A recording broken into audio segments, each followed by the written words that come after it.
Joining me now from Kiev is Anna Sovsun, Ukrainian Member of Parliament, to tell us and give us first-hand exactly what the situation is on the ground. Welcome to the programme. Thank you so much for making time for us this afternoon.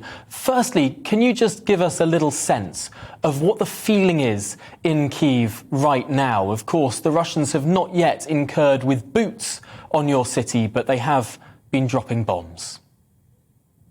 Exactly. Well, good afternoon to all of you. And the bombs are very real. Just literally 5 minutes ago, while waiting to go on air, I could hear explosions in some distance from my home. But still, it is really close. It is really, really close. And we are hearing them from time to time. Actually, this morning, I was talking to my friend who's staying with me here. And she said, well, it's been so quiet that it's actually unusual, because for the whole morning, we didn't hear an explosion. Well, now we're hearing them right now here. But overall, despite the bombings, we are seeing that the Ukrainian army is doing a good job in terms of pushing Russians further from the city. So they're not as close as they were a week ago, 2 weeks ago, which is, of course, giving us hope in terms of the situation here in Kiev. Of course, the situation in several other cities, primarily in Mariupol, is completely different, and that is just a disaster what is happening here. But here in Kiev, I would say that the general feeling is better than it was 2 or 3 weeks ago. That is remarkable that with the numbers difference, with the equipment difference, the Ukrainian army is able to push back the Russians from its capital city. That's a remarkable moment of hope, I suppose. I'm just trying to get a sense here of the situation in Kiev. How many people have stayed behind versus what sort of proportion, in your estimations, have left? Well, first of all, a short comment on the numbers. Of course, the numbers of Russian army are much bigger, but Putin is not just fighting against Ukrainian army here. He is actually fighting against the whole of Ukrainian people, because Ukrainian army is not that big, but you have to realize that many, many people, thousands of people, have signed up for territorial defense, which is separate from the army, and I think it's more than 100,000 people who signed up for that. Then we also have the National Guard, the National Police, the special forces, who are all fighting together. So even in terms of numbers, we actually, not as bad, because again, we are fighting, all of us, all people are resistant, not just the army. And that is something that Putin did not envision, because in his understanding of the world, people do not matter. But what we are proving here in Ukraine is that people matter, they have a voice, and they are willing to take their part in terms of resisting Russians. And that is why they cannot proceed here on the ground, not just because of the army, but because also regular people are, throwing Molotov cocktails or reporting simply to the army where they have seen Russian tanks. And that is a great help to the army itself. So that is one of the important issues of the success. That is important to understand here on the ground, and that is why we are truly hopeful about how the situation will proceed. It's interesting because with every success that the Ukrainian people have against this Russian army that seems to be beset with issues, although, of course, it is right to acknowledge the Russian army is still encroaching, particularly wreaking some devastating consequences on cities like Mariupol. It does bring into question whether it is right to have negotiations with the Russian government. In your view, should Ukraine be talking to its aggressor? Well, in my view, we need to be talking, but I'm rather pessimistic about whether we shall be able to achieve any solution to this. I still believe that the solution will be military, unfortunately. I'm saying that it's not an easy thing to say for myself, but I am afraid that this is the only way to proceed.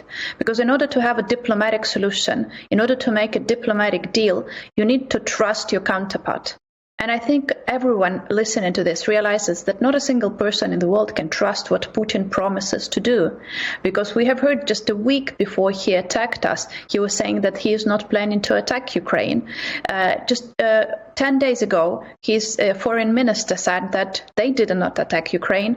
So, when they're lying all the time, making any deals with them is, well, least to say naive. And that is why I'm not very hopeful in terms of achieving specific results, or rather strategic results. However, we do manage to get some results from those talks, particularly in terms of humanitarian corridors in some of the cities. Unfortunately, not from Mariupol, but at least from some of the cities. That is probably the only practical result of the talks taking place. But other than that, the demands that Putin is claiming are unreasonable. We would never accept that. And just making a deal with the enemy, it's like, making a deal between Hitler and the Jews in the beginning of World War II. Now, from the historical perspective, it's clear that it wouldn't have been possible. So I think the world needs to realize that what we're dealing with right now is the Hitler of our times, and we need to respond respectively. Certainly, and thinking about the absolute barbarism that Russia is raining down on so much of your country right now, one of the big concerns of NATO leaders in the last day or so has been this renewed attention on what Russia may be planning in terms of chemical weapons of mass destruction. We've, of course, heard their awful disinformation about so-called biolabs and the rest of it that they've spoken about in Georgia. They've spoken about just about everywhere where they want to advance their own chemical warfare. How concerned are you about that threat of weapons of mass destruction potentially being deployed in your country? And what would you like to see the West do were it to happen? Well, we are, of course, extremely concerned. We are hearing news from the Russian side that the Russian soldiers have been provided with the antidotes against some chemical weapon. So for us, that is a clear sign that they realize that their soldiers might be in place of danger against chemical weapon attack. So, of course, we are extremely concerned, and that is why we want the whole world to realize that this is the real danger. There were some promises made yesterday during NATO summit, and some claims to Putin that in case he tries to use that, there will be a very tough response. But I think it is important for the West to understand that promising a tough response is not the same as delivering a tough response. And so far, Putin understands that the West did not deliver a very tough response to all the atrocities that he has started here in Ukraine. So what I am concerned about is that Putin will not take those threats of response seriously, given the history of the Western response to the war in Ukraine so far. We are still very disappointed, let's put it this way, that we didn't get enough help in terms of establishing a no-fly zone over Ukraine. We are not asking for NATO troops on the ground, but we're just asking for the jets. We're just asking for the air defense system so that we can cover our skies ourselves. But even that was not provided. So what I'm concerned with is that Putin will realize that this can be just a game on the Western side and will not take those threats seriously, given the history of the reaction to this war so far. Well, no doubt the eyes of the world will be on what happens from now. But for now, Inna Sovsun, Ukrainian Member of Parliament, thank you very much for joining us here on the briefing on GB News. Really appreciate your words this afternoon.